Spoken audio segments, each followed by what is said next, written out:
हरे श्रीगुरुपवनपुरपते पाहि मां पाहि दशकम् 1 ஐந்தாவது ஸ்லோகம்.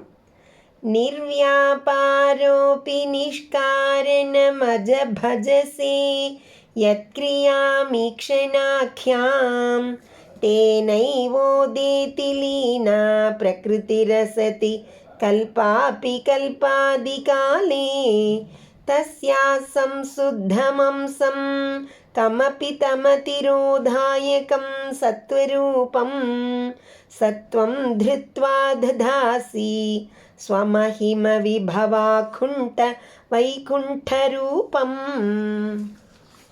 निर्व्यापारः अपि निष्कारणम् अज भजसे यत् क्रियाम् ईक्षण आख्यां तेन एव उदेति लीना प्रकृतिः असति कल्पा अपि कल्प आदिकाले तस्याः संशुद्धम् अंशं कम् अपि तम् अतिरोधायकं सत्वरूपं सह त्वं धृत्वा दधासि स्वमहिम विभव अकुण्ठ வைகுண்ட ரூபம்.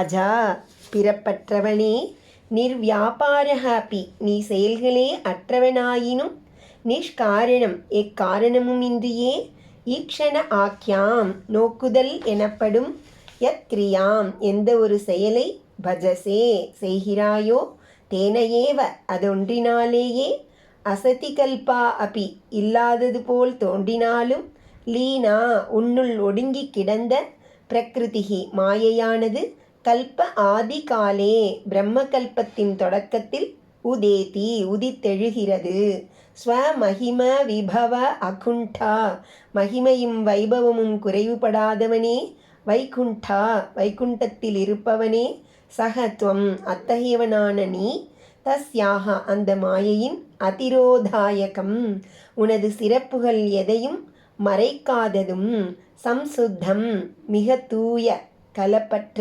சத்வரூபம் சத்துவமானதும், கம் அபி தம் அம்சம் வர்ணனைக்கு அப்பாற்பட்டதுமான ஒரு அம்சத்தை கைக்கொண்டு, ரூபம் ததாசி திருவடிவை எடுக்கிறாய். பிறப்பற்றவரே, நீர் செயலற்றவராயினும் ஈக்ஷணை என்று வேதம் கூறும் சங்கல்பத்தை செய்வதால் இல்லாத ஒன்றைப் போல் உம்மிடம் லயித்திருந்த பிரகிருதி கல்பத்தின் தொடக்கத்தில் வெளிப்படுகிறது. அந்த பிரகிருதியின் பரிசுத்தமான அம்சத்தை விளக்க முடியாத சத்துவ பகுதியை கைக்கொண்டு, வைகுண்டவாசியே, தடையற்ற உம்முடைய யோக மாயையின் மகிமையால் லீலா விக்கிரகத்தை தரிக்கிறீர்.